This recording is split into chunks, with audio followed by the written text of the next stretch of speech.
selingkuh lagi dimaafin, selingkuh lagi dimaafin Betul, gitu. biasanya pelaku yang sampai seperti itu sebenarnya bukan masalah di perkawinannya, tapi memang ada isu di dalam dirinya, gitu. Di si pelakunya Si ini kan? pelaku, Oh, heeh, oke. dan cukup sering sebenarnya untuk si korban, yang kemudian jadi isu personalnya itu adalah yang, mmm, dia juga punya masalah gitu di masa lalu, Mhm. gitu. Sehingga kejadian itu jauh lebih menyakitkan dibandingkan orang-orang lain yang tidak pernah mengalami perselingkuhan sama sekali, Tapi gitu. kalau udah diselingkuhi beberapa kali itu, Mhm, kapan si korban memang harus tetap bertahan dan kapan mhm. harus menuju ke step berikutnya gitu untuk bercerai? Iya, jadi kalau, saya nggak suka bilang bahwa kalau konsepnya begini-begini maka bertahan, begini-begini maka cerai. Iya. Karena setiap perkawinan itu, punya keunikannya masing-masing gitu Mhm. ya, dan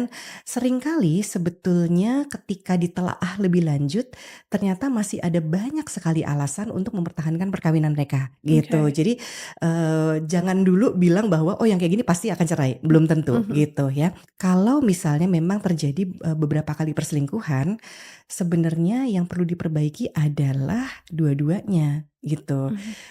Kalau kita, apa ya, melihat gitu ya, oh ini ada Mhm. perkawinan gitu ya, oh yang si ini kok pelaku selingkuh berulang kali dan ini jadi korbannya gitu. Kita mesti ngecek nih, sebetulnya isunya itu adalah antar mereka, misalnya yang perempuannya terlalu cerewet, yang lakinya nggak tahan, kemudian dia jadi, lari ke orang lain gitu ya.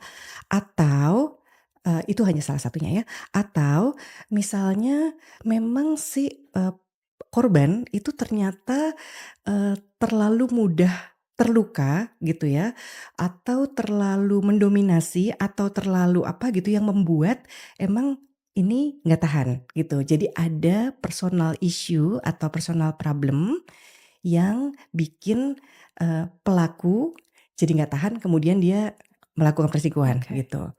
Bisa juga, sebenarnya si pelakunya nih, gitu ya, selalu merasa tidak cukup, selalu merasa minder dari pasangannya, selalu merasa, apa, "Ah kayaknya ada yang kurang dari hidup gue, kayaknya lebih, bisa dipenuhi dari yang lain." Itu Mhm. personal problem-nya dia, gitu. Mmm. Selama yang itunya nggak ditangani, dia akan terus-terusan mengulangi Oke. perselingkuhannya itu, gitu. Jadi, cek aja dulu, apa sih yang Oke. terjadi dalam kehidupan perkawinan kita, gitu ya. Apanya sih yang masih perlu diperbaiki, gitu, dan kemudian ya perbaikilah. Oh, tapi berarti memang setiap perselingkuhan itu kalau dicari tahu lebih dalam lagi pasti ada penyebab-penyebabnya ya? Iya, Antara di diri mereka sendiri atau enggak berdua gitu ya? betul.